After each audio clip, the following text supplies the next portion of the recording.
Thank you for joining us again tonight for another episode of Hoops Hitting Gems. I'm your host, David Jones. I want to thank you all as usual for coming to join us. Episode 51. We're going to keep on rolling. We get to that 100, and it can be syndicated like the big boys. You know what I mean? Tonight's another great show. Three great coaches we have on tonight. We're going to start off with Coach Blake Dudonis from Fairfield University. How you doing today, Coach? I'm great. I appreciate you having me on, David. I've been looking forward to being on here, so certainly appreciate you having me. Definitely. And, since we connected, I wanted to, give you the platform to talk about Fairfield for the people that don't know in the Southeast. You're well known in the East Coast. I'm from Pittsburgh, so I knew all about Fairfield. But for the people down here in the South and our listeners out in the Midwest and the West Coast, I thought this would be a good idea to say, hey, why not Fairfield? You know what I mean? Absolutely. So the first thing we wanted to talk about, let's talk about where is Fairfield before we get into the program. Yeah, great. Yeah, Fairfield, Connecticut. We're about 40, 50 miles north of New York City. If you just kind of stay on that coastline, you'll run into us. And so we think it's a pretty amazing place in terms of having a coastal town. I mean, our campus is a mile from the beach, which is pretty great. Wow. Okay. Then you can hop on a train in downtown Fairfield and take it straight into Manhattan and be there in under an hour. So kind of the best of both worlds in that regard. So access to all the major cities. I'm from Baltimore originally, so easy drive down to Baltimore, DC, Philly. You've just got access to all. Great 95 shot. Yeah, you know it. You absolutely know it. That's right. So we think it's in a pretty cool little pocket there. Absolutely. And I worked in White Plains and I worked in Stamford, so I'm very familiar with that area. And that's a nice area as well. About Fairfield, you guys are in the Metro Atlantic Athletic Conference. Nailed it. Yep. And what teams are, for the people, for our audience that don't know, what teams are in that conference?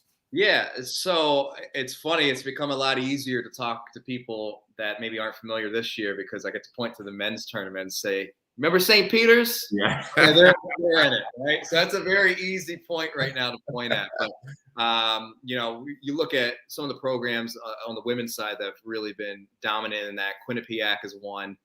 Yes. Marist, Manhattan have been good. St. Peter's, Mark Mitchell there has done an unbelievable job with them.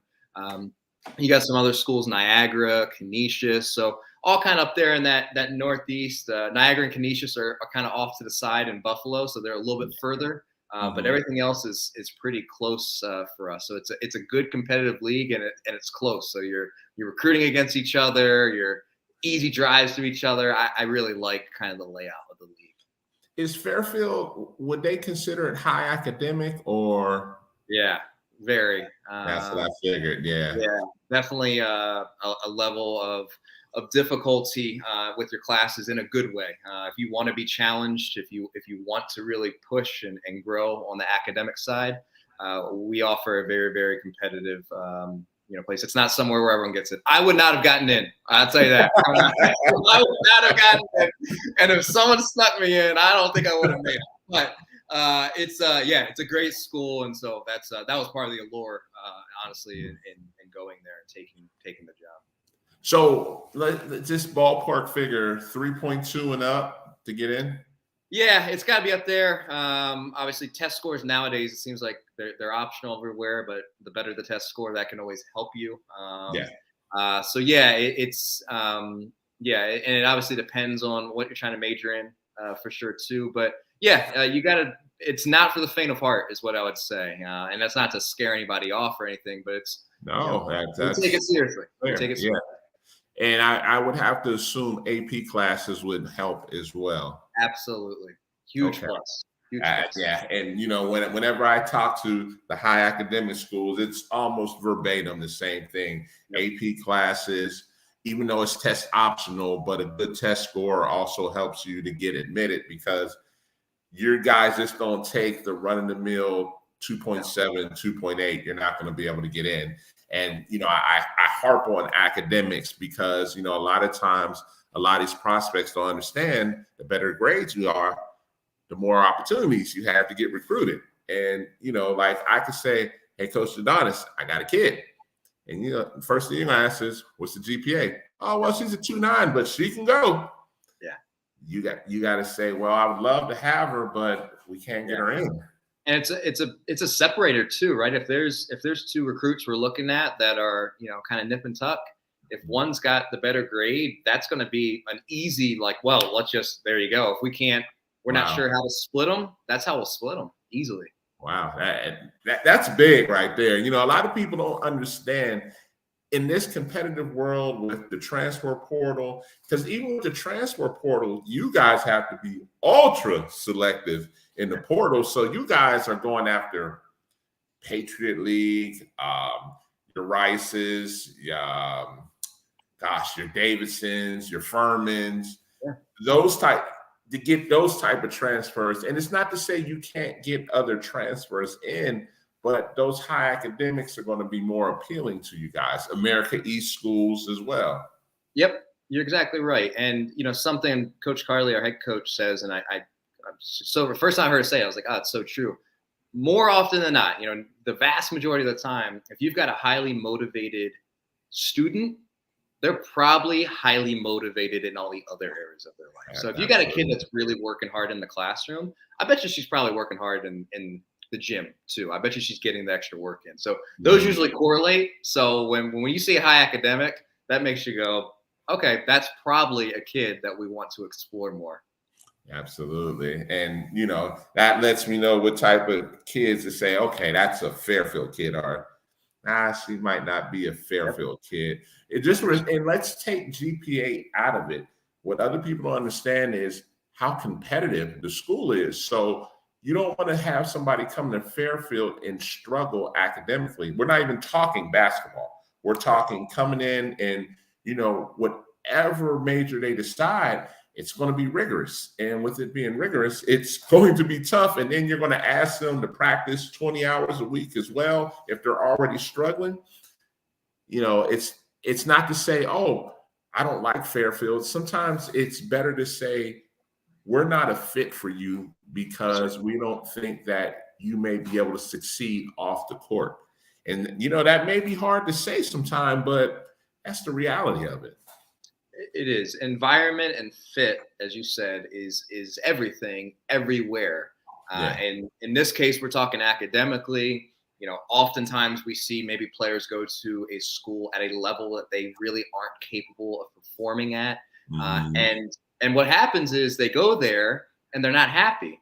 And there's no level of well, at least I'm at this really big school. No, I'm unhappy, right? At least I'm at this really great academic school that I'm failing all my classes in. No, you're not happy. So it is about the fit. It absolutely is.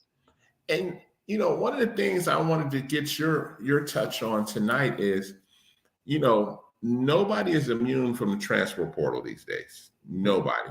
And that's one side of it. And then now with Fairfield, it's almost like you have to recruit your recruited kids all over again, because I have to be honest, if somebody from Fairfield is all conference and they're putting up 15, 18, 19 points a game and 10, 12 rebounds, those Power Fives are starting to take a sniff now, because that's the new culture we're in. It's almost like some kids are coming to a lower level of D1 to say, well, I'm going to come here, and if I perform well, I can get the bigger schools to look. And it's almost like, stay here and get your numbers. So if you are looking at WNBA or overseas, it's productivity, not the name on the shirt. Yep. Yeah. It's a little bit of a minor league system right now. It is. Yeah. We lost our leading scorer before we were on the job, had transferred to a Final Four team. And so that's tough. Yeah. But you also, everyone's got to look out what's best for them. So you also, you tip your cap to them and say good luck and hope the best for you. And you do. I do think we've seen a huge influx. You mentioned the WNBA of mid-major players getting drafted. Yes. So, and to your point, you've got these players averaging 15, 20 points a game at a small school, but they're getting noticed. And scouts are going to find you. Teams are going to find you. We're obviously uniquely positioned to where our head coach, her dad is the GM and the head coach of the Mystics. So Wow. we can look our kids in the face and say, we promise you that WNBA coaches will be looking at you. But truly, any mid-major, if you're playing well, people are going to notice. And so you don't have to get the name on the front. It really, that used to matter 5-10 years ago. It doesn't anymore. And that's a good thing where women's basketball has evolved to that point where you're starting to see those mid-majors. And what I'm waiting for is I'm waiting to see those D2 and NAI players for it to evolve that much. And speaking of that, although I know you guys got hit by the portal as well, the Northeast has some really good D2 women's basketball as well. So, I know all about that. So it's not to say Fairfield's not like, who was that right there at that high D2? Like, she's not bad. And those are high academic schools, so it fits you guys to a T. So it's kind of like, okay, you got plucked, but you can turn around and pluck as well. There's a lot of I think we're all still kind of figuring out what it looks like, but you have seen a lot of high-level D2 players transferring. Even NAI is transferring to D1. And I think we all are still figuring it out. What does that look like? How do we go about it? How do we re-recruit our roster? How do we do that? And I don't think there's an answer yet, at least not a straightforward one. And so, it's been very interesting seeing how it's all gone. I'm not bemoaning it. I know we got a lot of coaches kind of bemoaning it. Is it ideal? No, but times change, so figure it out. So we're in the active process of figuring out what that looks like, and instead of complaining about the situation, let's just figure it out and navigate it the best way that we can. Well, before we get into your roster and the team, I have a question for you. Has the NIL affected you guys yet? We're definitely that's another work in progress. I don't think it's hit us as hard yet.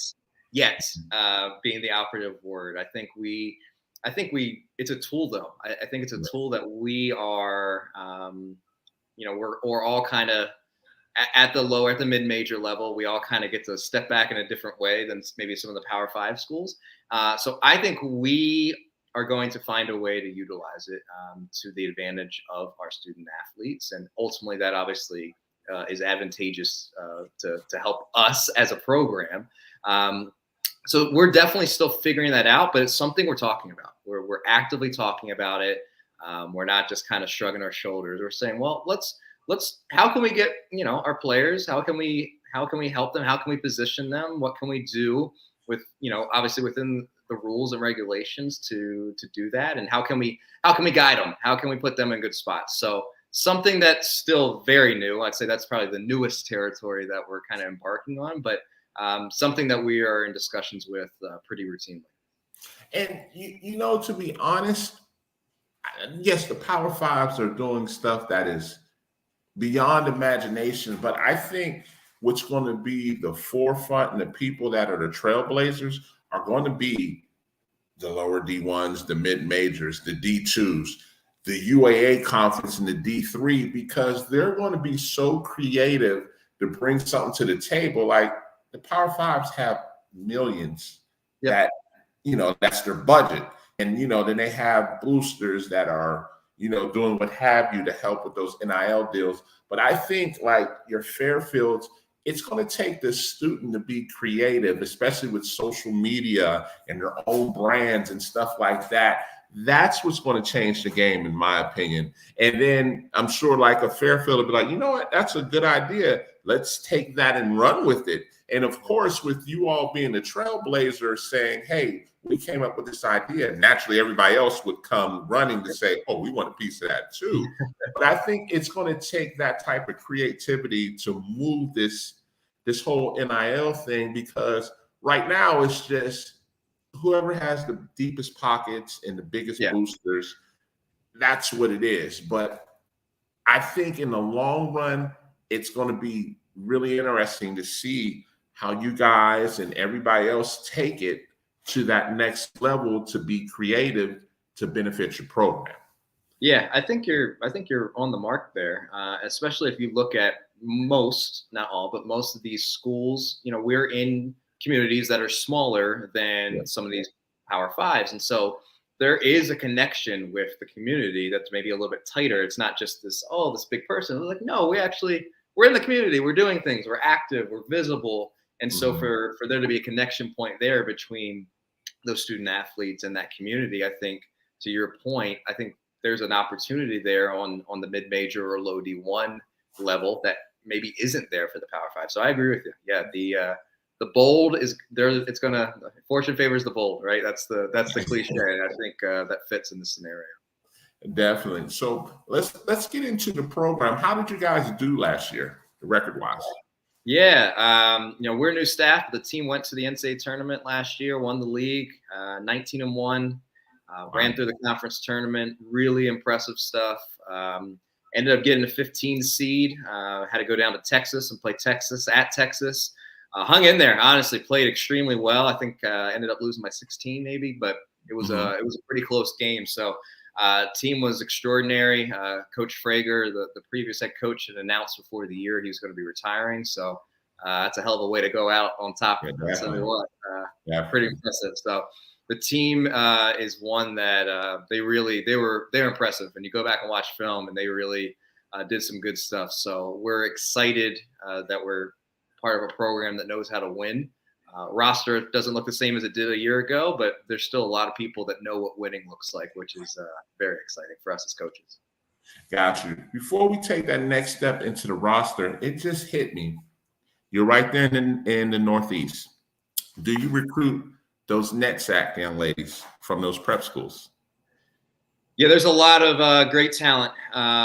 Like you said, it's just, and I kind of mentioned before, like you draw a 3-hour circle, 4-hour circle. That there's a lot of talent there. So without going into specifics of who and where, we don't have to go too far to find some talent that can play for us. So that's a nice thing too, though, about being so close to New York City too. If there is a kid maybe out of the region, if there is a kid overseas. Because we have a pretty strong international base that we can get them, but we can also, to your point, we can hop in a car and be back home for dinner and still see pretty quality potential. Okay. So how many newcomers do you have coming this year? Yep. So we have one freshman that was signed from the previous staff, so we're excited to be bringing her in from New York. And then we actually were able to add a transfer from Florida State after we got on board. So, Isabella Letty, who's from Brazil. She was a McDonald's All-American in high school. Had some injuries in college. That was really the only reason she slowed down. But we're thrilled. She's a great player. She's a veteran voice, someone who wants to be a leader. So. We were able to get her on a visit, and she committed within the first week of us being there. So that was a good first week. Definitely. And you know what, man, you just said something, and that just speaks volumes to the parity when you're starting to get, even regardless of injuries, Fairfield is getting a McDonald's All-American. I mean, people need to let that sink in. Like, this is no longer just, your Blue Bloods, your Connecticut's, your Florida States, your South Carolinas,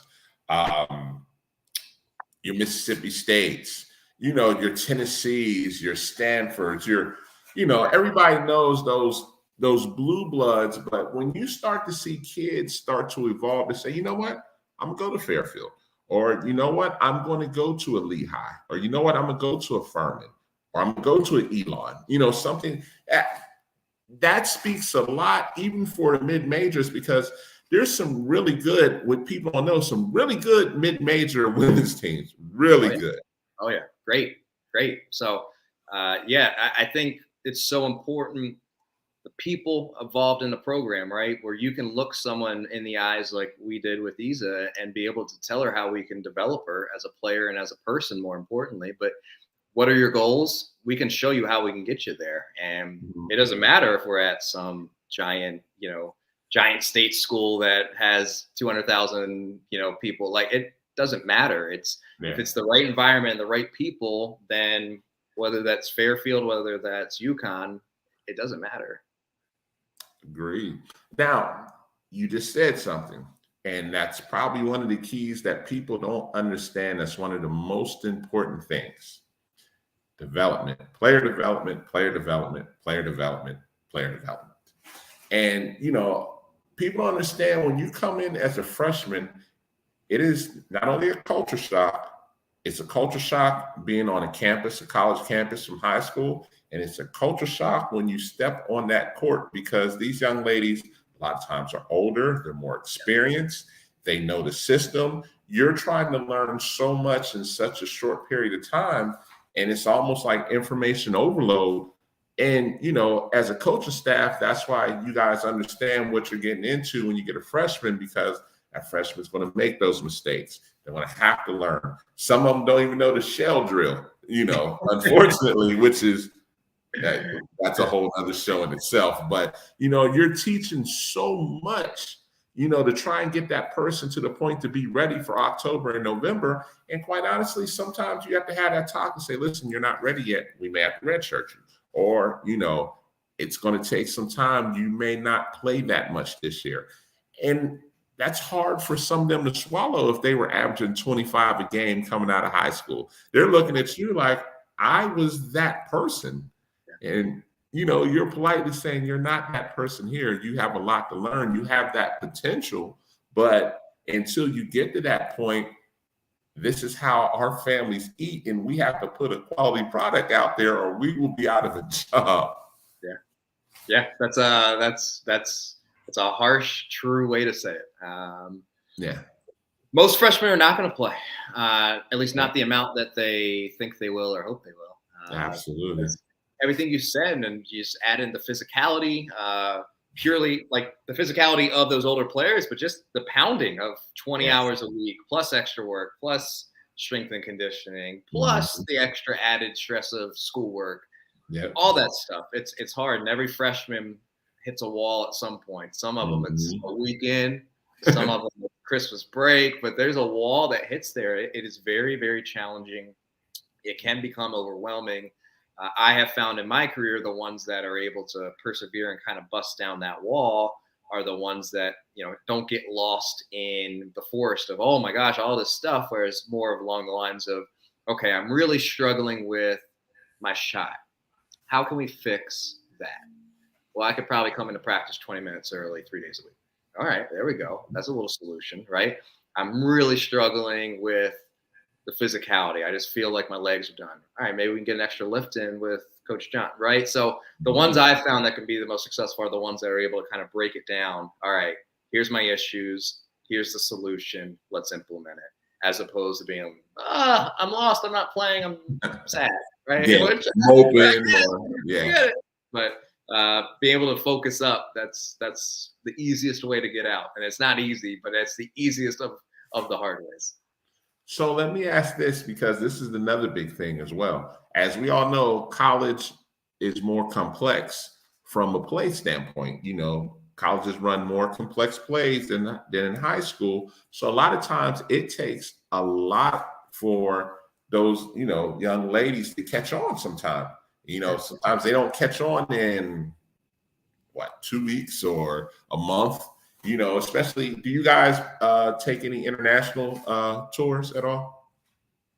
Yeah, we're hoping to do one here in a few years. We're kind of trying to figure out all that kind of stuff since we are new. But yeah, that's something we would love to do. We've done it previous schools, and it's fantastic. Okay, and so like when you have those young ladies that you see the talent, but they're lost in the plays. What is your suggestion? Do you bring them in early to watch film, or do you just walk them through? What is Fairfield's take to get them up to speed? It's very individual based. So whatever you need, we'll do it. If you need to watch it on film, we'll run through them before or after practice, film them all. And if you need them labeled on the video, I'll label them on the video for you. No problem. If you're someone that needs to sit there on the dry erase board and draw it and feel like you need to go through it, great. We can do it that way. If you need to get out on the court, let's go. Let's grab a couple teammates. Me, I'll go grab Coach Erica. Let's go. We get two of your other teammates. We'll run through them. So It's very individual based. I think nowadays it's so important not to be too general in your coaching. So whatever they need, we'll do it. We'll do it that way. Now, another curious question as well. Let's just say I finished my 4 years and I'm interested in coaching per se. Can I come on as a grad assistant? Yeah, so that's something we're actively working on adding to our staff. I feel very good about the progress that we've had in those conversations. So I'd say, give us a year, but I think in a year's time we will be, hopefully adding that on. So that's the hope, and that is an unbelievable way to get into coaching, like you said, and to get your master's paid for. Man, it's hard to ask for that. Definitely. So, it's safe to say you guys are out at some of these shoe events and some of these independent events, correct? Yep. What do you look for when you're out there, per se, at whether it's an Adidas or Under Armour or an EYBL event or an independent event? When you see somebody that you're honed in on, and let's say you don't even know this person yet, because a lot of times you guys have a list that's already on your radar, per se. Yep. But the young lady that catches your attention that you have no idea about, what is it that would say, hey, she looks like a Fairfield player? Yeah.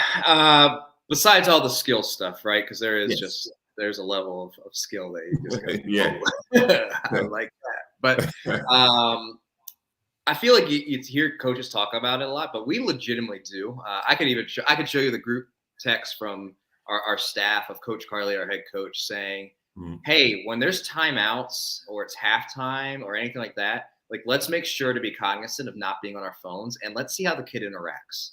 Yes. Like, we really, like, that's legitimately like something we write down. Like, she just picked up her third foul of the first half, and it was a terrible call. How does she react? Right? Okay. Does she go and just slump in the seat, or does she go high five her teammates? Does she cheer? Does she not? Does she snap at mom to throw her Gatorade from the stands, or like all that stuff? And people think it doesn't matter. People think, oh, coaches just say that. I'm telling you, hey, if you're a top 10 kid in the country, you can probably get away with all that. No lie, right? You can probably be a jerk with terrible body language, and you still will be okay. But for 99% of these prospective student athletes, like, that is a difference maker. Just like we said, the grade thing is a difference maker. If I'm looking at these two kids and that kid's acting a fool, out of here. No thanks, right? So we pay attention to that kind of stuff. I also pay attention, I like when games are close, but if a team's down 25 with 2 minutes left, how hard are they playing? Yes. Are they still communicating, or are they just letting their teammates get lit up by a screen? All that kind of stuff we take into account. And again, are we only going to recruit a kid because she talks on defense? Like, no. But when we're talking about looking back through hundreds of kids we've seen all week, and that's what stands out. That kid really, it absolutely stands out. So it's vital, it's important, and we do pay attention to it. Definitely. One bigger thing as well, and man, I want your take on this one. When those parents are in the background acting the fool. I knew what was coming. What does that write that kid off? And sometimes that's unfair for the kid, but that parent, that overly aggressive parent that is all over the refs, all over the coach, all over other kids, trying to coach them, to tell them to pass the ball and somewhat develop them, and they don't have any idea what they're talking about. And let's just say that's on Fairfield's radar, that kid. What does that do? It definitely makes us pump the brakes a little bit. I'll tell you that. I wouldn't say it's a red light, but it's certainly a yellow. It's something that we talk about. I think if potentially, right, if it's a kid from out of the region where maybe the parent's not going to be there every game if she came to Fairfield, okay, maybe some distance does the kid good anyway. But I can promise you I've got notebooks sitting on the counter right there. I'm looking at them. They're like 2 feet away from me. I've got notes on kids that say dad, star, mom, star. And that just means Yeah, I noticed them, not in a good way. Yeah, yeah. Man, that's a great point that I definitely wanted to bring that up. And one last question, because man, we could easily go an hour, but We could, man. We could do our own episode, but definitely, well, you definitely gonna have to come back, man. And we talked about this real quick. We grazed upon it. How important is it for someone to come to Fairfield and know the basic principles of the shell drill for defense? yeah, it would do a world of good for them. I can tell you that. That goes back to player A and player B. Yeah, that's right. That's player A knows the shell drill. Player B has to be taught.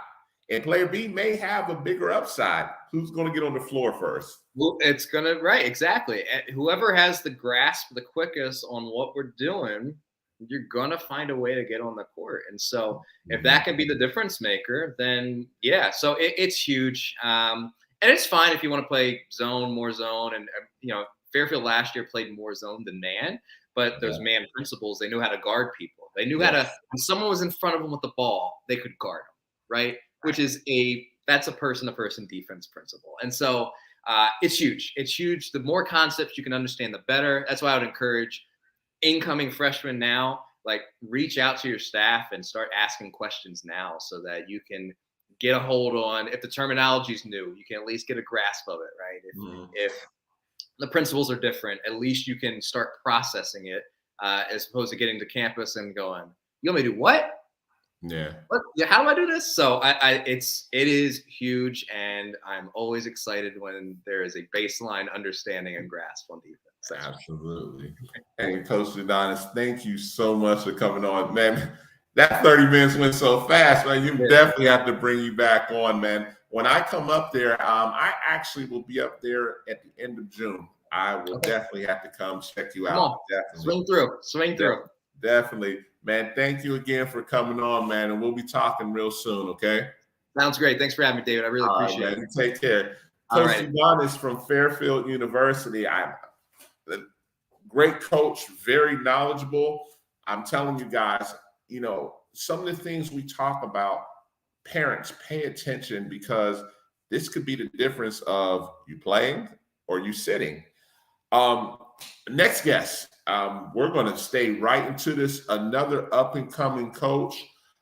He's at McNeese University. He's the assistant there. Very, very good coach. I want to introduce everybody to Coach Shingles. How you doing today, Coach? Coach Jones, man, how's everything going your way, man? Everything is good in Lake Charles. Man, I'm good. Listen, man, I'm very acclimated to Lake Charles, man, and one of my favorite places in Lake Charles is Ball's Chicken, man. That's my spot there. It's closed, Coach. It's closed. Wait, what? I tried to go there. Everybody was telling me you got to go to Ball's Chicken, and I go there and it's like shut down right now. Well, there's two of them, right? I only seen one. Maybe I need to do my research some more. Listen, we'll talk I'm a chicken connoisseur, Coach. Listen, you must be talking about the one close to campus, right? Probably so. There's another one. God, yeah. There's another one. There's two of them. So there's one that's close to campus, and there's another one closer to like North Lake Charles. Well, I gotta get on Google Maps. Yeah, you gotta try to figure it out, Coach. You definitely gotta try it. Look, if everybody was telling you that, listen, I will co-sign. You need to go. Trust me, you need to go. That's on the list. That's on the to-do list. Probably tomorrow. Definitely. And matter of fact, I'll find out if the other one's still open and hit you up and let you know. Definitely. So where'd you come from? Where'd you come from? I'm from Albany, Georgia, man. Born and raised. Okay. I'm in Atlanta, so yeah, definitely. Yeah, Albany. Okay. Albany State, Albany Tech. Definitely. Yes. Went to so West. You just got here this year? I just got here like a month ago. This is my. Okay. Yeah, so everything is fresh. Everything is new to me. So I'm still a little wet behind the ears when it comes to McNeese State. Okay. You'll get used to the Cowboy culture real quick. They have some good players there. And my understanding, they brought Joe Dumars back, right? Yeah, Joe Dumars. He's never stopped coming back. He's still around, and He supports the program. Coach told me that he talks to the guys like on Zoom calls, and he talks to coach about once every month or so. He's still active in McNeese State. Okay. So, and what did they? He's not the AD. They have a position for him, right? It's something basketball related. In the NBA, he got a new position in the NBA. They just posted it on our social media sites and stuff. He's like the vice president of like player person, something like I don't know the exact title, but it's like it's a really big title, man. It's a really big title. And kudos to Coach Dumars. Man, yeah, I think that's big that he comes back and still has a hand with McNeese because that's where he got his start at. So I think that's great. So man, we're going to jump right into McNeese being in the Southland Conference, correct? Yes, sir, correct. And so in the Southland Conference, can you tell our audience which teams are in the Southland? It's a few of them. I'm still kind of learning them all, with all the conference switching up. But you got Texas A&M Corpus Christi, you guys who went to the NCAA tournament this year. Yes, they did. They did a great job this year. You got Southeast Louisiana, University of New Orleans, Northwestern State, Nicholls State. Is Louisiana Lafayette in there too? Lafayette is they're in the Sun Belt. They're in the Sun Belt. That's right. Yes, that's right. But yeah, and it's a very competitive conference that people sometimes don't pay attention to. And I've been to Corpus Christi is beautiful, to be honest with you. That's a beautiful place. Yeah, I got to beat them for players, man. But it's hard when they get to see all the beaches in Corpus Christi. Absolutely. But you know what? Lake Charles is not a bad place, and the casino's right there as well. So, you have some things that you can offer, to say, hey, we have this as well. Coach, Lake Charles is a beautiful place. I've never been. I came here for the first time after the Final Four, and I just saw the facilities and I saw the community, and I'm like, this is a special place. Yeah, definitely. It is nice. I've been to casino there, and I was like, oh man, this isn't bad. Only thing I don't like that elevated bridge though, coming out of Lake Charles going to Texas. I'm not a fan of that. I'm not a fan of that. If you got a car with bad transmission, you might as well don't even go that way. Don't even go that way. Absolutely. So, how many guys did you bring in for prospects wise this year for 22-23? Well, before I got here, they had the recruiting class already done. Okay. But we're bringing in, I think we're bringing about, if I'm not mistaken, off the top of my head, about 6 to 7 new guys that are coming in this year. As a matter of fact, I do know one of the guys because you brought in a guy from Georgia. Malachi. Yes. Malachi Rose from Butler, transfer. Malachi's a great, played at Wheeler, man. Great kid, great family, man. Like, I think Malachi is going to do great things for our program. Yeah, I think he'll be well. And Wheeler's a traditionally very strong program here. With you being from Albany, everybody knows about Wheeler. Plus they head coach. I think they head coach Larry Thompson. I mean, he's from South Georgia too. So he's a South Georgia guy. Baby, so it's right down the road. Yeah. He's from, where's Larry from? Larry's from Camilla, Georgia. Camilla, that's right. Yeah, I was going to say he's from Camilla. Yeah. Larry's been on the show before. Matter of fact, I had Larry on the show the week before they played. I had him and Coach David Peavy from Duncanville on the show together because they played each other. Okay. So we went out to Houston. Me and one of my good friends on the show, we went out there to cover the game, and really good competitive game. But Duncanville's good. They're very good. Yeah, Wheeler's good too. Wheeler's good. Wheeler's good. Yeah, I mean they have Isaiah Collier. They have AB. That's going to be another good one as well at 6'8", 6'9". They have Damian Mitchell. That's up and coming. I mean, he has a Morehouse offer. Like, they do a great job over there. They do a really good job. I saw him last year in Atlanta. At the what I see him at the preseason tournament they have at Lake Point. They had like all the high schools play like in a team. Oh, the team camp, the GHSA team camp. Yeah. Are you coming to that this year? That is June 16th through 18th, and the 24th through 26th. Coach, I'm from Georgia. If I can't come in there and get no Georgia players, I need to revoke my Georgia card, you know? Definitely. Listen, I agree with you 100% on that. Man, I'll be there because I'll probably be working, commentating some of the games for SUV TV. So I'll, if I see that McNeese shirt, I'll come out and dap you up. You already know. I'll take you out. We can have lunch or something. It's on me. Definitely. Well, up there at Lake Point, there's not too many places. We'd have to go to Cartersville, probably. Cartersville, yeah. Because there's only there's a Chick-fil-A and maybe one or two restaurants right there, and that's it. And they're always packed because everybody's coming from there. Plus, you have baseball there as well. So they're making their money. Oh, that's an understatement. That is an understatement. And I mean, it's a beautiful facility. It's one of the biggest and nicest facilities in the country. People always ask me, man, is Lake Point that nice? I'm like, yes, it is. Yes, it is. Yes. Definitely. Yes, So it is. let me ask you this, Coach. I think it's great. McNeese already sold up everybody for this year. Going further for next year, are you going to be more into the recruiting? What are they going to have you do? One thing I do like about my boss, man, my boss lets everybody do what they want. You know what I'm saying? Like he has control of it, but there's no one role just for me or just for the other assistant coaches or for him. Like it's all together. It's all a team thing. So I'll be doing a little bit of everything. Okay. A Swiss Army knife, coach. Okay.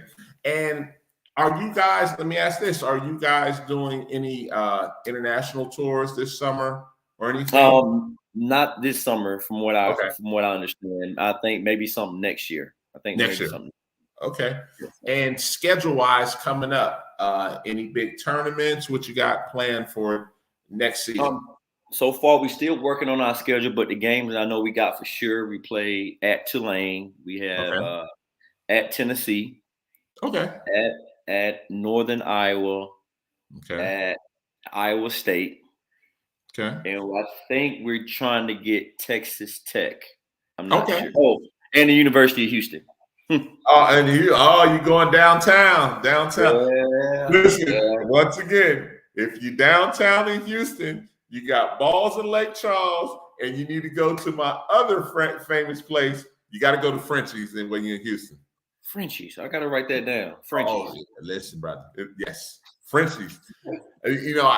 I argue with people from Lake Charles if Frenchie's is better than Balls. It's a tight one. It's a tight one. Both of them are very good. Yeah, both of them are very good.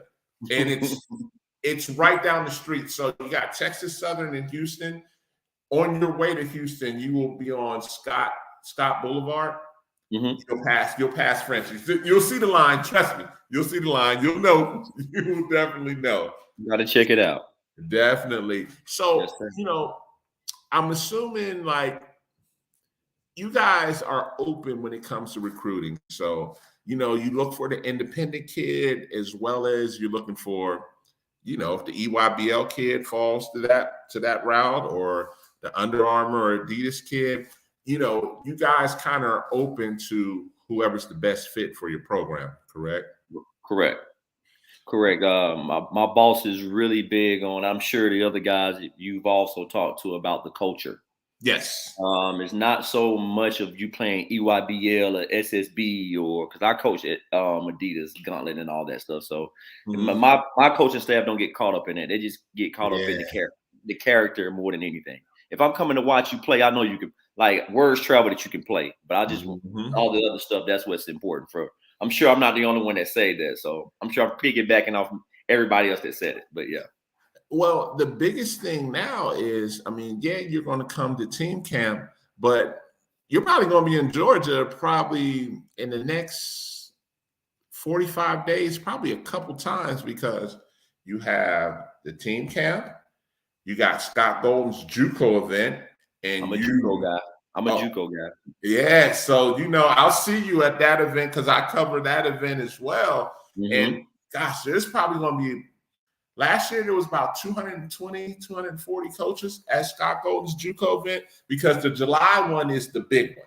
He has ones in April, and the April ones were good, but everybody knows July that's what it is. I was there with a few of my players last year from Chipola. So okay, so you're at Chipola. Okay. I was at Chipola last year. Yeah, the past 2 years I was at Chipola as an assistant. So let me ask this then. Okay. So even with you being a JUCO guy, that means you'll be at the JUCO team camp at Columbus State too. Coach, I think I'm going to talk to Coach Aiken tomorrow about just getting us an Airbnb for the month of July. Late June, July, so we can get all of it in. That's why I said I know I'm going to see you probably about 3-4 times this summer. About easily 3 or 4 times. Easily. At least. I mean, between Sean's On the Radar event, I know you'll pop your head in there. Yes. Under Armour will be at Lake Point. You got the JUCO team camp. You got Scott Golden's event.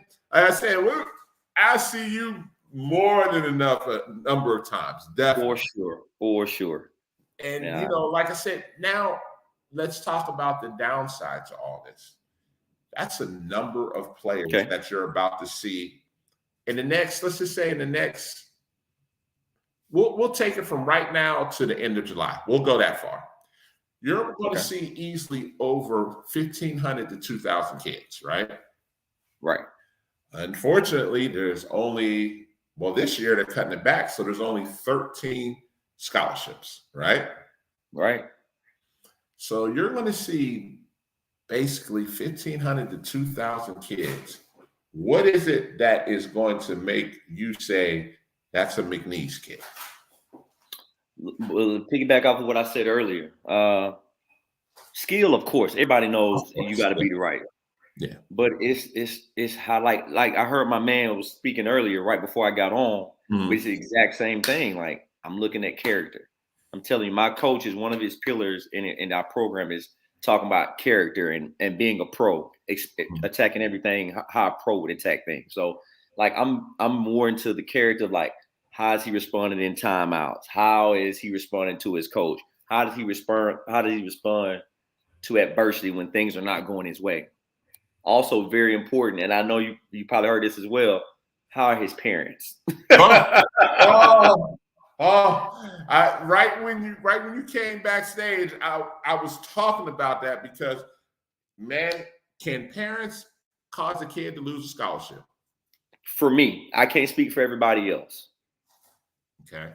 If I can foresee like a parent being a problem and it sucks for the kid, it just me now. I can't speak for everybody. I'm very hesitant. Like, I don't know if the talent doesn't outweigh the issue at hand. Yeah. Like, I'm like, I don't know. I just run it by my boss, but parents, and I love the parents that sit there and they just cheer for their kids. You know, I don't care if you say, "Oh, that's a bad call." You're supposed to, whatever. That's a part of being a fan. But when all the screaming and yelling and getting into it with the coach and getting into it with a parent sitting over there that say your son ain't that good, I'm not about all that stuff. That's just me though. That's just me. I can't speak for everybody. And that's a great point, man. That's a really great point that you brought up. That parents don't realize a lot of times. Here it is June. They're up here saying, "I don't understand why my baby don't have any looks. He can play." Well, you might be part of the problem. I totally agree. I've had some conversations at the Final Four with a couple of coaches that I'm really cool with, and they told me like the player with Division I coaches said I seen this kid, he was so good, but his mom or his dad was just they ruined it for me, and I'm not finna be dealing with that issue and get chewed out by my boss for bringing in this guy because their parents won't keep calling. You know what I'm saying?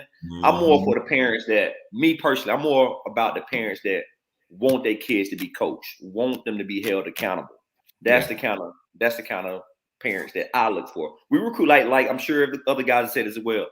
It's just as well as I recruit players, I recruit parents as well. Absolutely. And that's a big thing because parents don't understand when you're coming on campus for that visit, they think it's all about the kid, but the coaching staff is paying attention to you as well as a person. And people don't pay that mind because they're thinking, oh, this is all about my baby. You know, I'm going to tell them what I think and what I want to do. And little do you know, you're ruining it for your child, because, you know, you're trying to say, well, this is what we're going to do and this is what we expect. Wait, what? Hold on. What do you mean? This is a privilege. This isn't what you're going to do. Right. And I mean, I can give you a funny story about that. Like, so I was talking to this coach, a D2 coach. He's a good friend of mine. The kid came on his visit, and his mom came on the visit as well.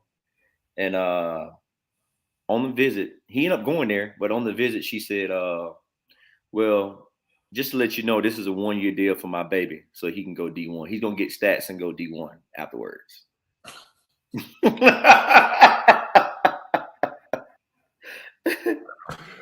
And this is the thing. Even if that was the deal, that's what you mentally thought. If that was the plan, you shouldn't say that like to a coach. I don't. That was one of the wildest things I heard. I can't believe somebody said that. Even if that's what you want to do, but you know, the sad part of that is there are some coaches that are selling that dream to just go D2 and put up numbers, and we may take a look next year. Yeah. So now you're positioning this kid to think, oh, I'm going to go here and kill, but you're about to go there and sit. They don't understand. These D2s are, one of my very good friends is a coach here in Atlanta for a D2. And the head coach came from Rice. He was the assistant. So he's a very good coach, and they're building that program. Last year was their first year. And, you know, people think, oh, well, I'll come here and throw up 30. No, you're about to sit. You're so right. They just, I mean, people don't understand. They're grabbing D1 drop downs and JUCO kids as well. Like, people don't understand this. Like, this is not a game, and D2 is not for the faint at all, because D2, there's some more NAIA, same thing. Oh, yeah, absolutely. Like, man, I went to the D2 first and second round in Augusta. Augusta, Queens University, UNC Pembroke. Like, those are guys that D1's like, no, we're not playing them in November. They mess around and beat us. No, a lot of them ain't getting, teams like that ain't getting no money games, coach. Exactly. So, man, and people don't understand, but they feel like, oh, if I go to Augusta, I'm gonna go kill. First of all, Dipper look at him like he's crazy. Like, no, you about to sit down and learn this system. And, you know, it's just one of the people where, you know, people have to understand that basketball is evolving. Like, you know, even 20, 30 years ago, you know, D2 and D3 had a stigma of not being good basketball. Now, you got overflow. So now D1's got to be careful, because, you know, like you just said, they're not getting those money games. Those teams will beat a lot. And those guys are getting D1 jobs as well. Yeah. Just like Queens University. Coach Lundy got the Milwaukee job. So, and even though Queens is moving to D1, but Queens is a very good D2 at the time. So I tell people all the time, don't just think, quote unquote, I'm going to go D2 and kill. You might be going D2 like you was going D1, and it may take a year and a half before you even see that floor. Well, you even figure it out.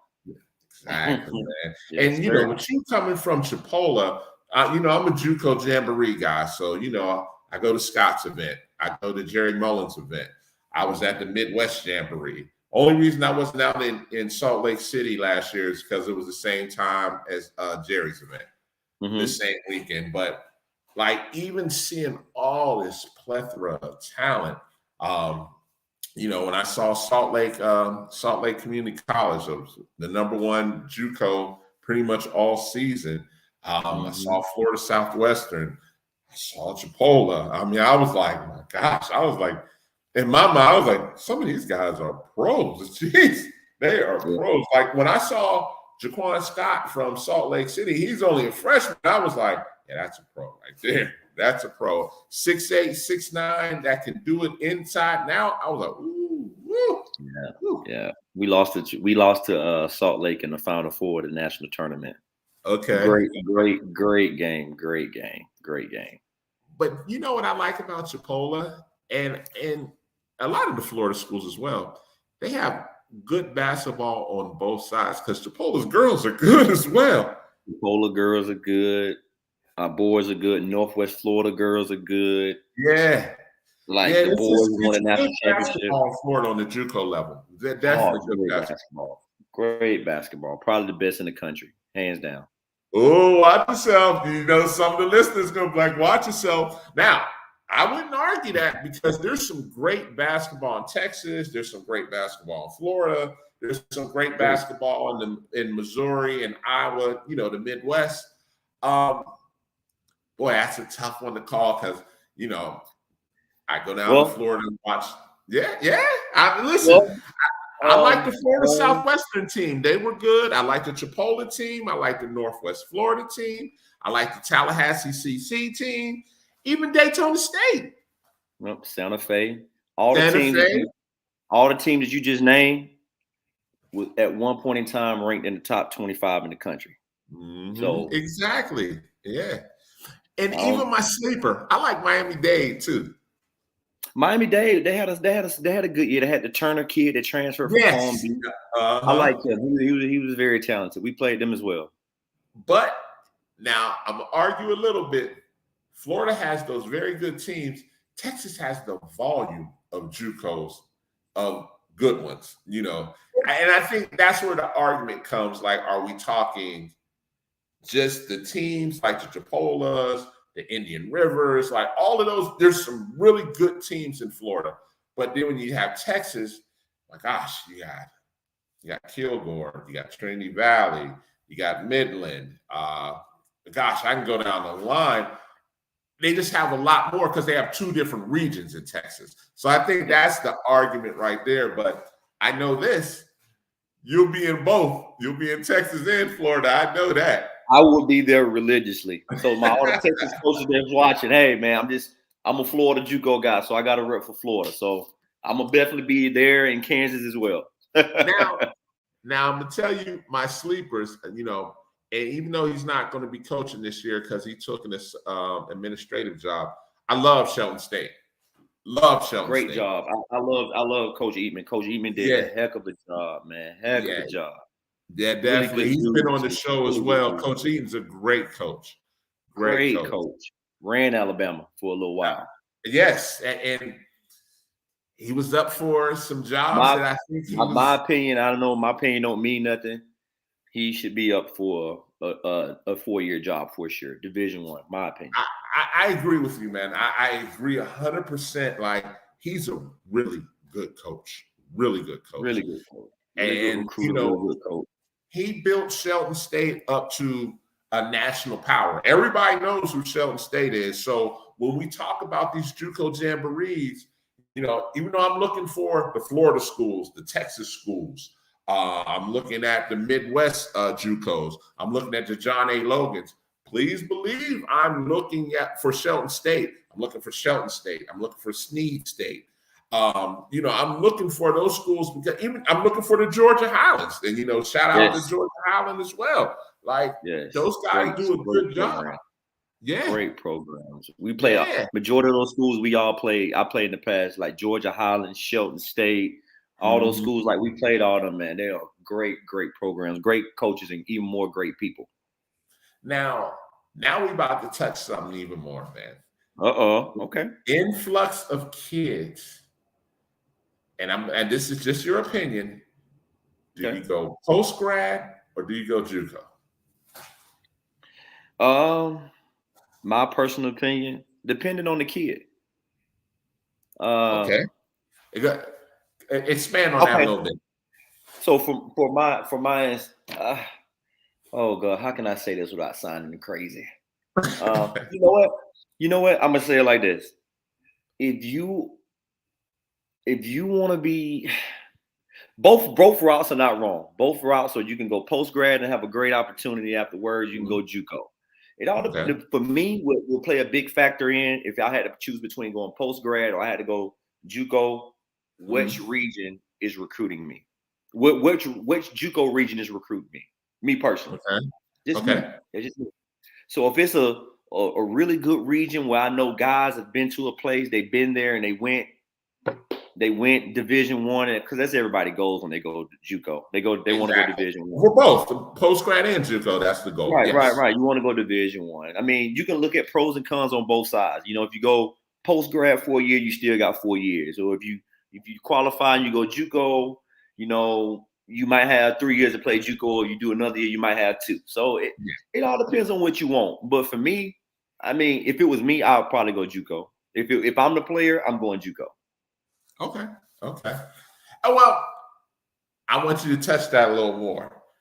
Okay. If I have the opportunity to go to Chipola, Indian River, Tallahassee, Kilgore, John A. Logan, Santa Fe, like, you know, Shelton State, you're referring to that? Or this may ruffle some feathers. Or if you want to go to the lower end JUCOs versus post grad, because to be honest, all of those are we're naming blue blood JUCOs that have a history. Right.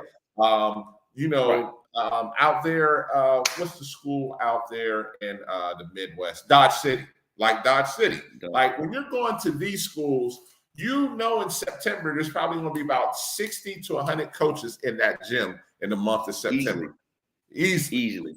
So it really comes down to, you want exposure.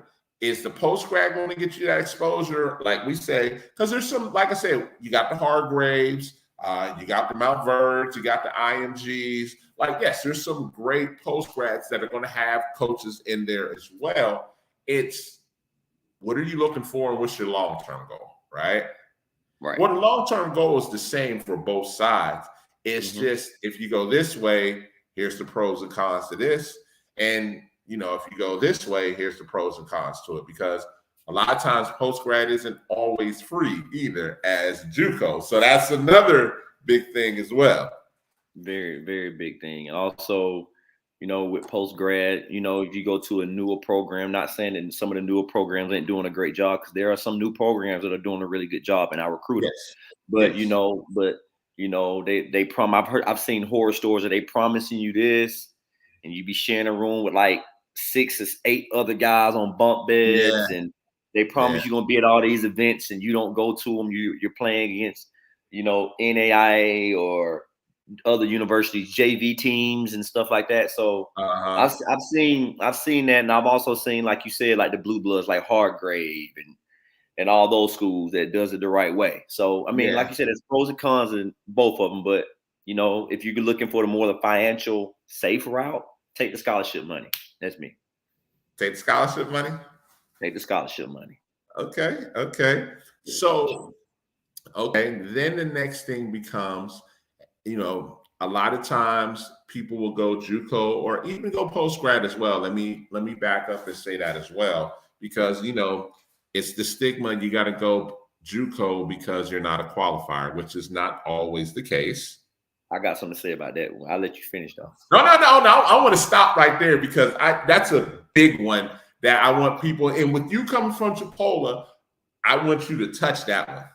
So I'm a JUCO kid as well. I played JUCO ball. So, but on our Chipola team, last year, my first year there, when we went to the Final Four, we had about 5 to 8 qualifiers on our team. And I know the stigma of like, oh, JUCO, no. But the starting point guard that's at Boston College right now was a qualifier. His name is Jaden Zachary. He played at Chipola. And we had Joe Smith. Joe Smith was a qualifier as well. He came to Chipola. Then he was at Seton Hall this year. Then you had Bryce Zephyr, who was a qualifier, who's at North Texas right now. So, like, that's just to name a few of them. But, like, it's like qualifiers are all over. Qualifiers are all over JUCO. Indian River had one. He ended up going to Minnesota. I think he transferred to High Point or something, Furman, one of those schools like that. But everybody has qualifiers, especially with this time and how people are transferring. And and wheeling and dealing. So it's gonna be a lot of qualifiers more than ever in JUCO right now. Oh, and that's why I stopped, because I knew where you were going, and I wanted to lead you into that because of the competitiveness of all of this. Everyone can't go JUCO because JUCO D1 is about to be. Whew. I mean, it's already that right now. Don't get me wrong, but man, like the talent level, like and you're being a JUCO guy. And I hate to say this, but you know it's the truth. There are some JUCOs that can be some D1s. We were one of them. My point exactly. People don't want to hear that because they think, oh, that's not true. I'm like, listen, these JUCO D1s really are mid-major to high-major programs just at the JUCO level. And people don't understand that because they're thinking, oh, it's JUCO. And I say, you'll never see a mid-major play a blue blood JUCO. And if they do, it will be behind closed doors and they'll be locked and it will not be any media in there. And they probably will ask for phones because people that are in the know. Let's say that. The people that are in the know when you see, everybody knows Chipola. Everybody knows, the blue bloods. Like, those teams are good year in and year out. Like, I was impressed with Florida Southwestern. They had some really athletic kids this past year. I was definitely impressed. But I was like, man, when I look at Chipola, I'll be like, them is dudes. Them is dudes right there. Like, I'm coming in as an evaluator, but I was thinking if I was a recruiting coordinator, I would have Chipola on speed dial. I would have Dodge City on speed dial. I would have Salt Lake on speed dial. I would have my man, Coach Eatman, on speed dial. Like, to be honest, I hate the way that we've went older, but I understand 100%. You have to go older to win. Because when you start looking at them Chipola dudes, like, that's not a kid that just came out of high school. That's a grown dude right there. That's a very grown man. They gotta be a man to play for Coach Tindall. But now there's one other thing I want to touch. Good. Coming to Chipola or any of those top blue blood programs, because listen, don't y'all cut my head off because I know I omitted some of you guys and not on purpose. So I don't want y'all texting me, oh, we good too. You didn't mention us. No, there's a bunch of JUCOs that are good. But high school kids are not understanding that going to these type of JUCOs, you're not coming right in and playing. No. They're taking D1 drop downs and transfers first. Okay, so you come in and you get this work, but to be honest, it's probably better for you to redshirt a year, to be honest with you. We've had some kids, but the only thing I can say, we're one of the very few teams in the country last year that did not have one D1 transfer on the team. Really? No, we coach. My boss, who I work for, he don't care about all that D1 bounce back. I mean, it looks good on paper to say you got this guy, but at the end of the day, can you hoop? You know what I mean? Yeah. Can you hoop? Have a majority of the time, I hate to step on people's toes. If they transfer, it's a reason why. Yeah. Boy, you preaching that gospel there on that one, man. That's true. I mean, I know it looks sexy to go get a transfer from here and there. I know, but I mean, what's wrong with, you don't know what issue this kid done had, why he's transferring, or you know what I'm saying? Or me personally, I'd probably rather just take a high school kid that you can just mold into what you want. But can you get that high school kid to understand, to say, man, it's going to be a second before you play? Yeah. If you tell them I think a lot of coaches don't want to be as straight up on the front end. And I think I work for a guy now, and I did work for a guy that's going to tell you what it is straight up from the beginning. So, if he got these expectations of you to do this, they're going to tell you all that on the front end. Okay. That's from what I've seen so far. So, even with being straight up, kids, like, you can tell a kid But until he steps in between those lines and sees what a JUCO D1 actually looks like, man. I've had highly touted guys come in and and they be like, I don't know when I was at Chipotle, I don't know if I want to go JUCO. It might be, I'm a D1 player, blah, blah, blah. Yeah. Okay. Just come in and see what it's all about. Mm-hmm. And I have them come in there and they're like, oh my God, like parents are like, oh my God, like I didn't have no idea that junior college basketball is like that. I'm like, I don't know what y'all thought, but it's real. Like JUCO is real. Yes, it is. Absolutely. I played against as a whole, and this is as a whole. I played Division I as well. Okay. I played better players. I've heard some of my colleagues say this as well. I played against better players in junior college than I did in D1 as a whole. And I played against some great players in Division I. I need you to repeat that. I played against like Damian Lillard, Eric Bledsoe. I played like pros. Like I played pros. But my opinion, I played against better players in junior college than I did in Division I. Boy, I'm gonna clip that and repost that right there. And this is leading to my next question. JUCO basketball on the D1, JUCO D1 basketball is so good. Here's my next thing, and I'm going to call out high school coaches and AAU programs as well. Every kid can't go JUCO D1. No. Thank you. So now it's on these coaches to do the research and know the JUCO D2s and know the JUCO D3s and know the JUCO independents, because that's where you're going to have a better shot. I can't say, oh, well, he's going JUCO. Call Chipotle. I'll be like, him? And that's not disrespectful, man. But what I look like calling you saying, hey, I got a guy. Then it's my name on the line. You look like Dave. Come on, man. And so I would rather take the hit from the coach and the family and be like, listen, he's not a Chipotle guy. He's just not. That's a tough, for the past 2 years when I was at Chipotle, that was a tough thing I had to learn how to do. Because I knew the level of the Panhandle, playing against Panhandle schools when I was playing JUCO and knowing the level of talent. I had to be like, I ain't gonna say what I said, but I tell you in a nutshell, I'm like, to be honest with you, like, I don't think the Panhandle is the right fit for the kid. Maybe you should try other places. You have to be that way, man. Like you said, I have to respect Chipotle for being straight up. And sometimes people don't want to hurt feelings per se, but man, it's levels to this. And if you're not that guy, you gotta go JUCO D2. And let me ask you this as well. As I'm speaking this, I'm thinking it as well. You want to go someplace where you can put up numbers, because now that you're at McNeese and you're a JUCO guy, what is the first thing you do when somebody brings a JUCO kid to your attention? What's the first thing you do?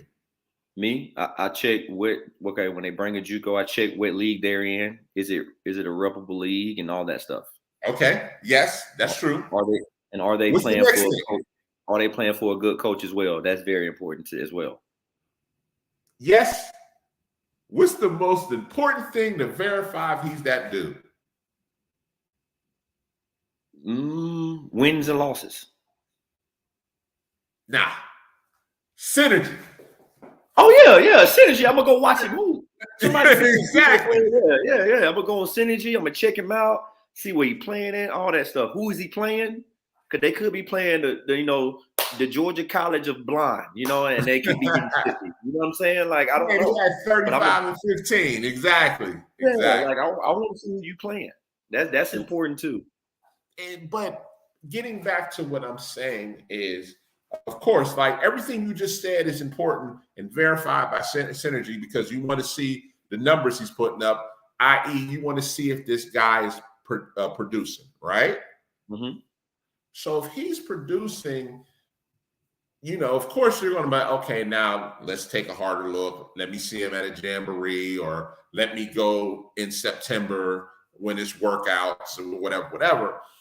But I think we're to the point now where you have to open the door for these JUCO D2s and D3s and say, hey, as a Chipola coach, to say, you're not our level, but I got a guy, a coach, that I think would be a better fit for you, even if they feel it's insulting, right? Right. But you know one thing that I've learned in this business though, Coach? Mm-hmm. Like I've had Division I JUCO coaches come up to me and be like, whatever y'all don't want off y'all roster, like tell me, I'll take them. Yeah. I've had that, and to talk about your Division II JUCO. So the player of the year, I think, in junior college, if I'm not mistaken, if not, I know he was an All-American, first team All-American. Well, his name was DeShondre Washington. He played at Northwest Florida for Coach Hire. That's it. Yes. He was the National Player of the Year, I think, in Division I this year. And last year, he was at South Suburban in Illinois, in Chicago. And he was the D2 National Player of the Year as well. Jeez. Yeah. Very talented guy. And a great kid, too. Great kid. Man, my gosh. Ugh. Yeah. Oh, man. Ooh, that's crazy. But now when you start talking to those Illinois kids, because now we're talking John Logan. John Logan's another perennial powerhouse. Yes, indeed.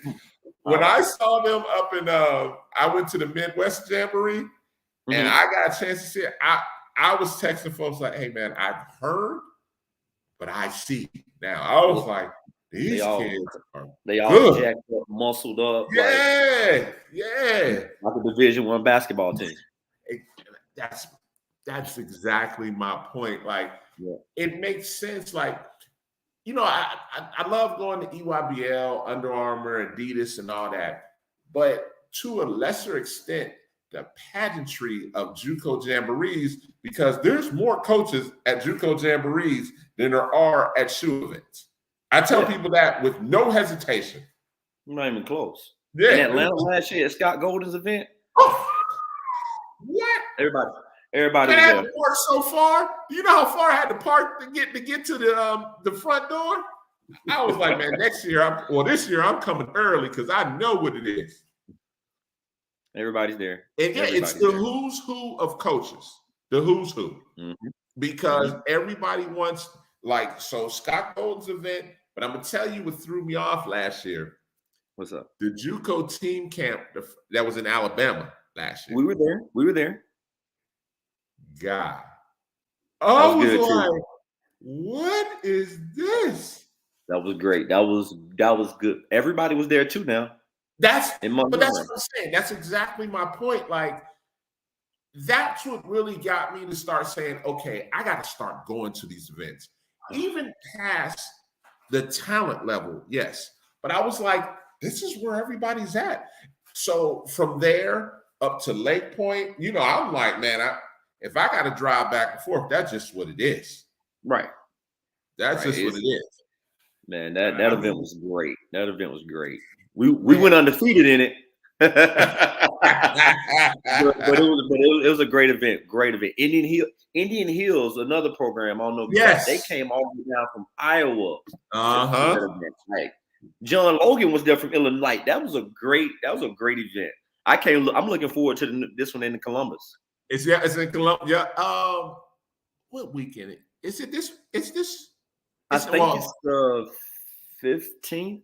It's one of them teen weekends. I got to look back on Twitter and find out, but I'm going. If it's the 15th, that weekend, well, you guys too. You guys will be on the road. So you got the GBCA camp. You got the JUCO team camp. And there's a big broadcasting. There's a sports writers event downtown. I was like, oh my gosh. I was like, traffic gonna be crazy. A nightmare. It's the first year for the girls team camp. That's the same week as well. Yep. That's in Swanee. I was like, okay, I need to start talking to people that are planning these events because everywhere. Think about it. You're going to have 108 girls teams at Shawnee.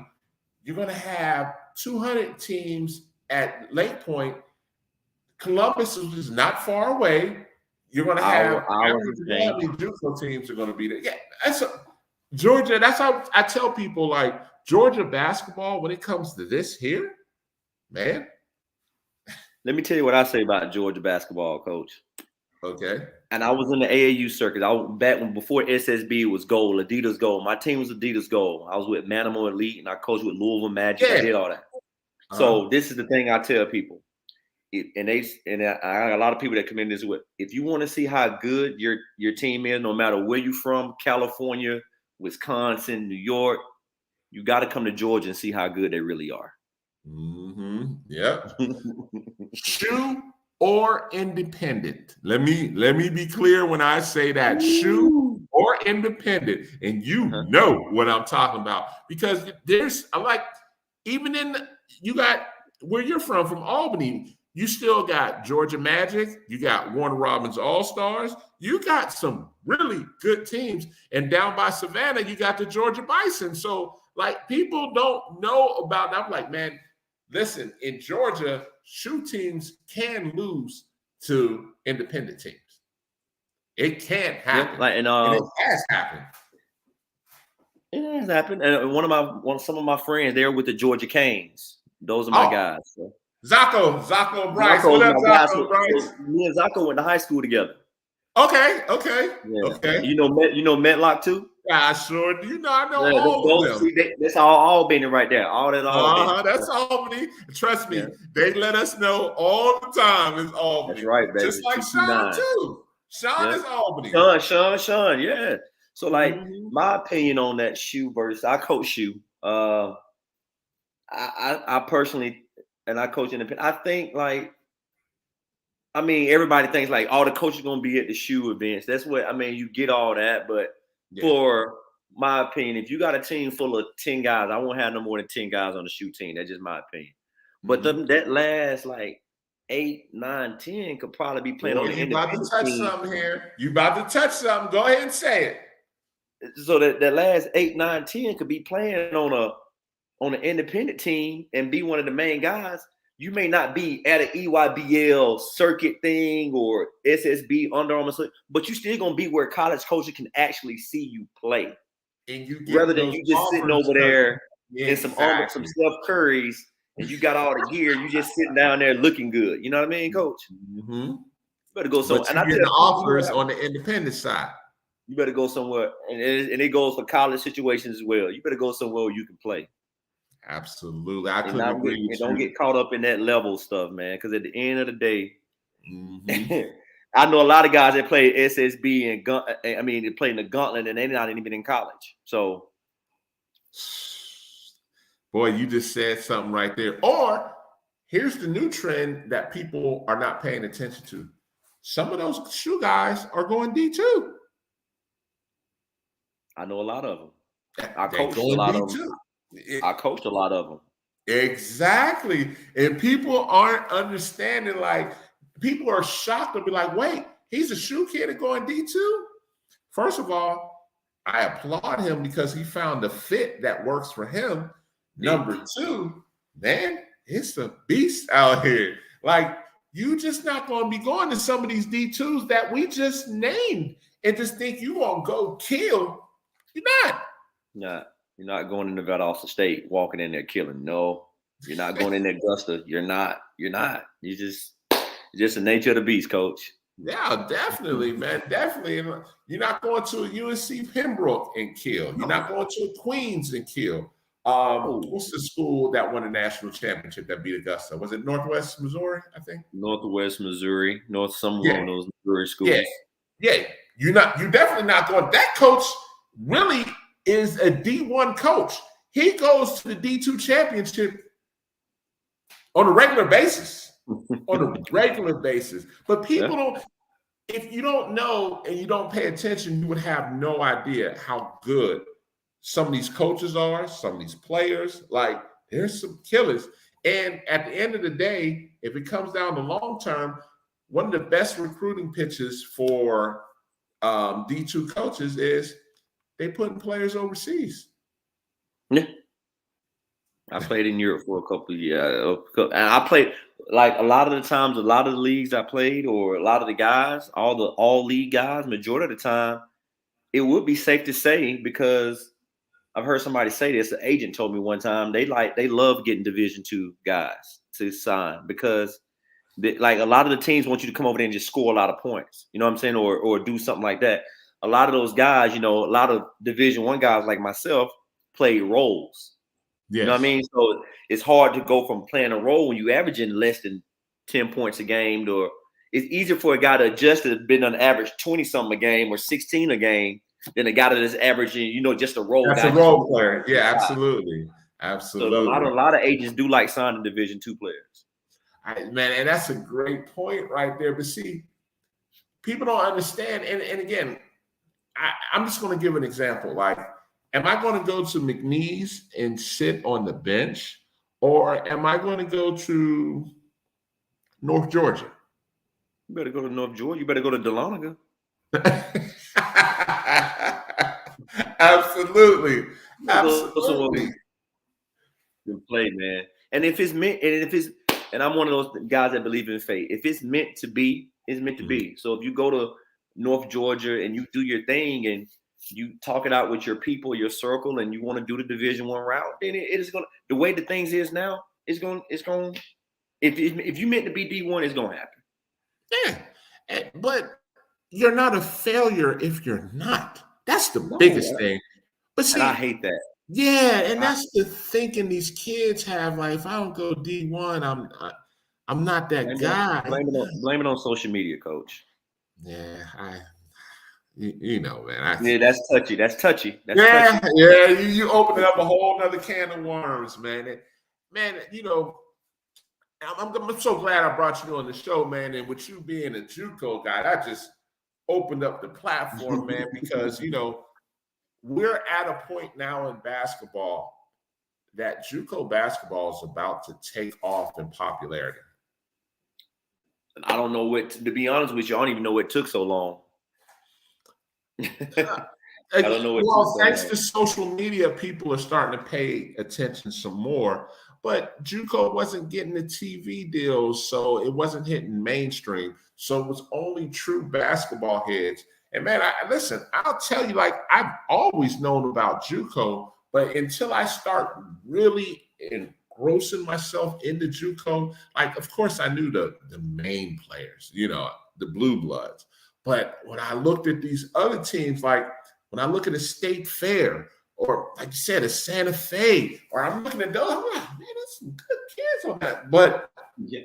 I never would have thought that, because number one, I'd never heard of them. And number two, until you start going to these jamborees, you're like, man. Like, I would just be leaving on overload because I'm trying to say, okay, all right, who's going to be my day two top players? Now I got 45 kids. I'm trying to whittle it down to like 15 or 20. You know what I'm saying? Right. And so now, but all these dudes are guys, and then my phone is ringing. Hey, tell me about this guy on court 4. Man, I'm on court 1 because this team right here is playing. One of the underrated kids, man, and I preach about him, can go. And I mean, D1 coaches, you guys are crazy if you don't know about Deshaun Daniels. That dude, when I watched him hit Coffeyville for 29 at Jerry Mullins' event, I was like, "Ooh, who is this?" I was like, "This is that dude right here." And it's just one of those situations. Like, you come across guys like that, like, who's this guy? Or, like you said, like, there's guys. To your point of what you said earlier, I can definitely agree with saying some of those guys in JUCO, because that's going to be their last stop sometimes. They're not going to make it to 4-year schools. Unfortunately, they may not graduate, or for whatever reason, life gets a hold of them. That's true. Those guys, like, you see some of those guys at Jerry Mullins and Scott's event, like, I'm writing down, like, now it's not unheard of to see NBA scouts at JUCO events. No, we had them at No, I've talked to NBA guys this year. Yeah, because now you're going to start seeing some of those guys hit the draft. Yeah. You're going to start seeing, I mean, and not just every once in a while. That's going to be a common occurrence to start seeing those NBA scouts right there. Instead of asking what 4-year, they're going, oh, we'll take him now. Yeah. Yeah. We'll take him now. So basketball is going to evolve even more because, you know, with JUCO getting to the level it is, and just by the sheer number of players, there's not enough spots. So you're going to have JUCO is going to eat well, D2 is going to eat well, D3 is going to eat well, NAI is going to eat well, and I'm going to give you the next one that's going to eat well. Canadian schools. Wow. See, I never. We played a Canadian university in when I was at Morehead State. Like they were like the reigning national champions. They were like really good though. Like I didn't even think that far. Like Canadian schools, like you thinking outside the box to me. You know why? Because now they're starting to contact me. They bold enough. They're like, hey, listen, I love what you're doing. We're looking for some of those kids. Now I'm gonna mess you up. And for everybody that's listening, I've had a Canadian coach on here. I had the University of New Brunswick on here. So the UPlay League, that's the big college league there, right? Mm-hmm. First of all, you know they get 5 years, not 4. They get 5 years. That's number one. So and I knew I was gonna mess you up with this. So you get 5 years, and do you know in the summertime? You know, well, Canada has the only FIBA league in North America, right? Right. Okay. Do you know in the summertime that they take 2 players from each UPlay team and let them play in FIBA? And you don't lose your eligibility. No, you can't because you can still make money if you play. Wow. So now we're getting into something like, look, you're a D1 coach, and think about for all the people that don't know this stuff, the time is coming that people are getting ready to cross the border. It's coming. Exactly. Because people don't even know about what I just told you. You just told me, and I'm sitting here like, that's going to be hard. Like, that's going to be hard to compete with. Exactly. So now the next big thing with the portal, so the Canadian college, the UPlay rule is, say you're a junior, you can get you can come still and get your 5 years as long as you don't play your senior year in the United States. Like if you don't play NAI or NCAA, like say I come and say, I played 3 years here. Mm-hmm. I can go transfer and still get 5 years. If I transfer as a senior, I only get 1. So they won't take you as a senior. But when he came on this show, I will send you the link and you'll be like, man, please send me the link. It's only a matter of time. It's only a matter of time. Wow. That's a game changer. Exactly, man. And look, he was on this show right here, and I was like, hey, man, I was just like you. The look you got on your face, I was like, man, there's about to be some problems. I said, they're going to get good. They're going to get really good. They were already good. Now they're going to get better. Exactly. And tuition covers 90%. So you only pay for your apartment. Okay. Apartment's $450. I was like, shit. Yeah, $450 a month. I was like, man. I was like, ooh. I was like, this is about to get real out here. This is about to get real, coach. But that's what I'm saying. So, but here's my thing. If you are really serious about this, you have to look under every rock to look for opportunities. So if you're not a JUCO D1 kid, go look for JUCO D2s. There's some JUCO D2s that are very good and that give athletic money as well. People don't even know about it. I'm like, you got like DMAC in Iowa is really good. Yeah, Iowa's, the Kansas, they give out money. Yeah, man, you better. These people better do their research, man. Don't look down on JUCO or NAIA. Yeah, man, We ain't gonna talk about AI. We ain't gonna touch that, man. Because I lived in Kentucky, so you talking about Georgetown? Yep. Cumberland, Campbellsville, man. Yep. That's NAI essential right there. Now, again, shout out to Georgia because you got Life and Dalton State that are, that are perennial powers. Life won the national championship. About 10 years ago, they won a national championship, and they are good on a regular basis.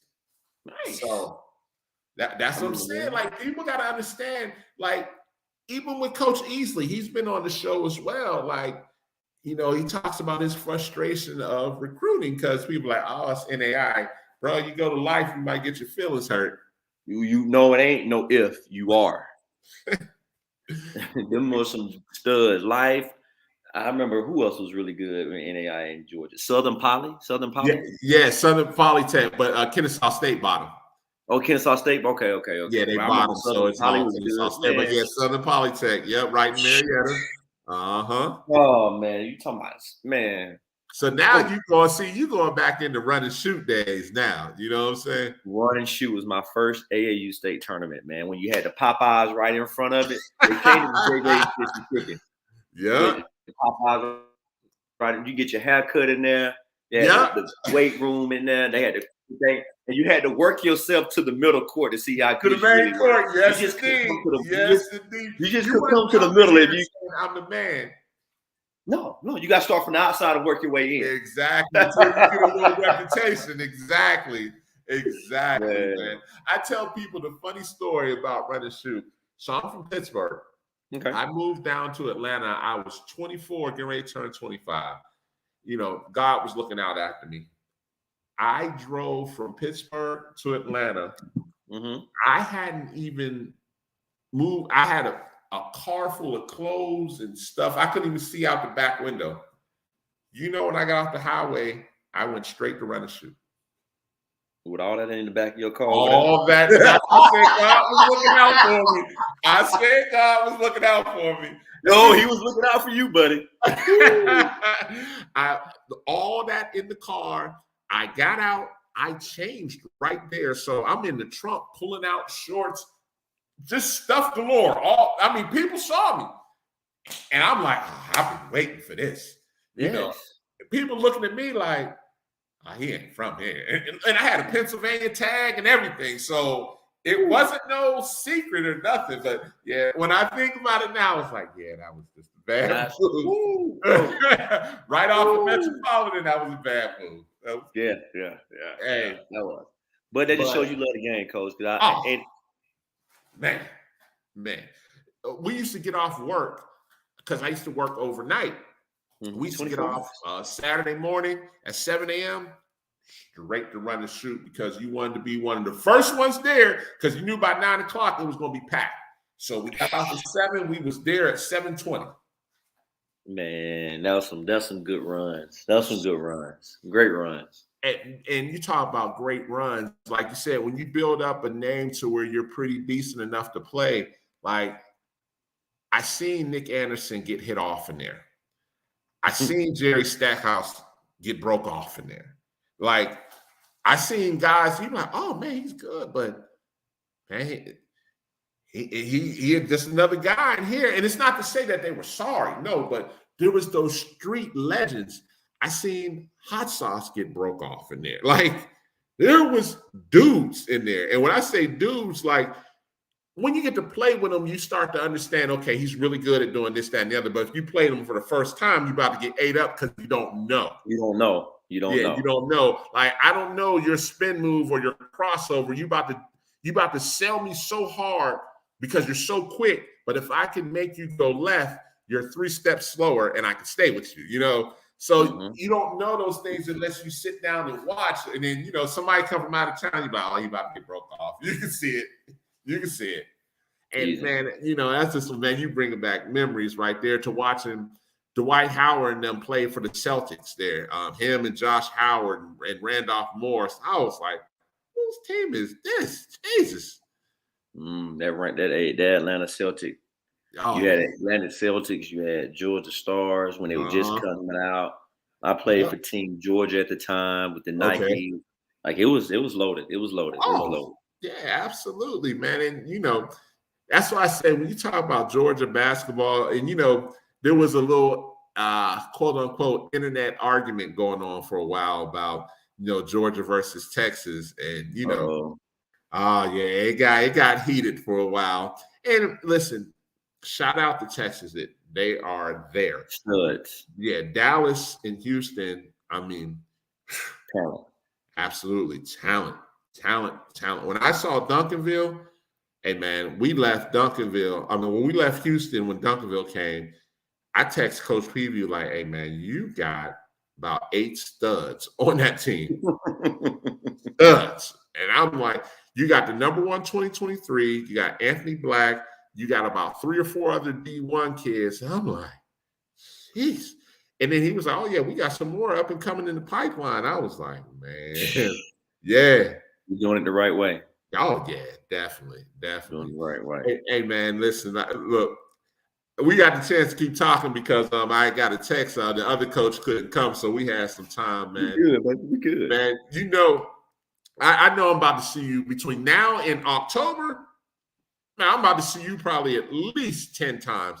At least. A JUCO guy, so I'll see you in Orlando. I'll see you in Dallas at Jerry Mullins' event. If you come to Corey Black's event, because Corey Black. See Black. Yeah. See, I've been knowing him since I was playing travel ball like my junior year in high school. So that's my guy. Yeah. So, he has a very good event. And his kicks off is the first week in October. October. Yeah. So that's what I'm saying. Like, I knew every time I turn around, I'll probably see you, man. You're gonna see the McNeese State shirt. You're gonna see something just like hey, this. Man, I'm happy. Listen, and plus I come to Lake Charles too. So when I come to Lake Charles, I'm definitely going to grab one of them shirts, man. Yeah, I got you. Just text me the size. I got you. Definitely, man. Hey, man, I appreciate you, man, for coming on, man. Listen, we'll probably be squabbling back and forth about JUCO kids, the whole 9 of these events. I'm like, man, what you think about him? I like him. I like him. I'm like, he don't do X, Y, and Z. And that's the great thing I love about this, because sometimes I can see something and you be like, nah, I'm not feeling it. And you can be wrong and vice versa. And you be like, man, I like that kid. And I'm like, he don't do it for me. And, a lot of times that's just a feeling or opinion. And you have to be man enough to say it, man, I was wrong. You were right, man. That dude, go. I'm one of those guys too. If I'm wrong on something, I'll let you know I was wrong and I'm sorry. Yeah, but my thing is this. If you tell me you don't feel them, okay, that's cool. I'm not offended by that. I'm like, well, what you see? Because when you explain what you see, I'm like, you know what? I didn't see that. Or I see what you're talking about now. And that's one of the things where coaches have to get off their high horse a lot of times and be okay with criticism, or just saying, no, that's not it. Mm-hmm. And, or be good enough to break down why I think he's good enough for McNeese. Because first off, the thing I hate the most is I got a guy and he's going to be good for you. Well, do you know what McNeese runs? Do you know what type of sets they run? Right. I'm trying to send you this big slew-footed guy and you guys run up and down, run and gun. It's not going to work. Oil and water, coach, ain't going to mix. But I got this dude, no, you don't, man. If I can't come to you and say, man, I see what y'all run, and I saw this guy that fits y'all system because he does X, Y, and Z, or the way y'all set up that play, y'all come off the curl, and this guy needs to do X, Y, and Z, he can do it. Right.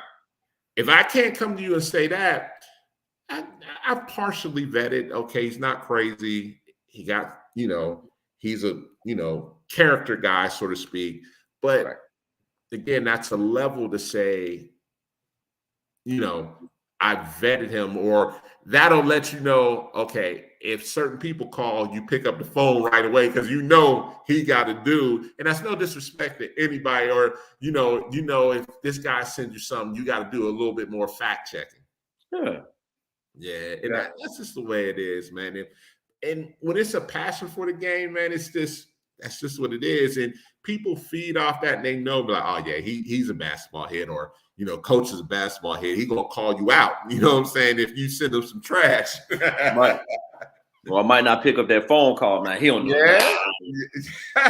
Because this is your job. This is the way you eat, man. You know what I mean? It's feed the family. It does. Yes, sir. Man, Yes, like sir. I said, man, we about to see each other probably the next, between what? It's May 31st, between May 31st and October 31st. Wow. It's probably safe to say we probably see each other a good 10 to 15 times. Yeah, easy. For sure. Go to Balls, man. Go to Balls. Balls. I'm going to Balls, and I'm going to Frenchies when I go to Houston. Oh, yes, sir. You got to go to Frenchies. That's a definite must right there. And actually, I think, don't quote me, I think Beaumont, which is 45 minutes away, Right down the road. I think they have a Frenchies. I think. Shit, Yeah. I'll drive an hour for some chicken now. Oh, and go to the casino's buffet. Their seafood buffet is not bad either. I don't eat seafood though. Oh man, what are you doing? All my family, I'm like the only one in my family don't eat seafood. I know. If I ate seafood, it would be amazing. But I don't eat it. Okay. Oh, I know this. There's a sandwich shop as well. Man, we can talk for days. There's a sandwich shop that's really good too in Lake Charles as well. I got to get the name of it. I only went one time and it was really good. Really good. I think I've heard of what I don't know the word. My boss told me to go there last week. I know what you're talking about. It's on the main strip where the school is. Yes, it is. Yes, I don't know the name of it now off the top of my head, but I know exactly what you're talking about. Everybody tells me I need to go there. That's my two Lake Charles stories right there. Go to the sandwich place and get the sandwich and get the chicken, bro. I mean, and it's a different fried chicken too as well. Just to let you know, it's different. Okay. It got a little kick to it, but it's kind of like a pepper base to it. Okay. Yeah. I'm all about it. Definitely. Hey, man, listen, man, I appreciate you, man. I appreciate you filling in for the show tonight, man. Coach, it was only two guests, and man, shoot, this was like a regular show almost. Coach, it was great, man. This is my first podcast I've ever been on, man. How did I do? I did good? All right, man, this won't be your last time, man. We'll have you on. And send me the schedule because, with me coming through to Lake Charles, definitely want to pull up to a game and support as well, man. Perfect. Sounds good. As soon as I get the schedule finalized, I'll send it right over. Definitely, man. I appreciate you, man. We'll wrap some more, man. You have a good one, okay? All right, you too, Coach. All right, man. Listen, right. Coach Shields, man, listen, man. That's my guy right there, man, especially with him being an Albany guy. Listen, shout out to all the Albany guys. Listen, what I didn't know, I knew, but I didn't know, Albany has some really good basketball, and you wouldn't know until, when I got to Atlanta, I knew about D'Antonio Wingfield and those type of guys, but there's a rich history in Albany basketball, and there's some really talented kids that come out of there. That'll do it for tonight. Man, with two guys, and we almost went a full 2 hours. Thank you guys for tuning in as usual. Hey, thank you, man. I appreciate you, man. The show, we just try and do what we do. This is almost close to some barbershop talk with a little bit of knowledge and a little bit of game that we sprinkle in there as well. Next week, we will have another great show as usual. You guys take care. I'm your host, David Jones with Hoops Hitting Gym. You take care.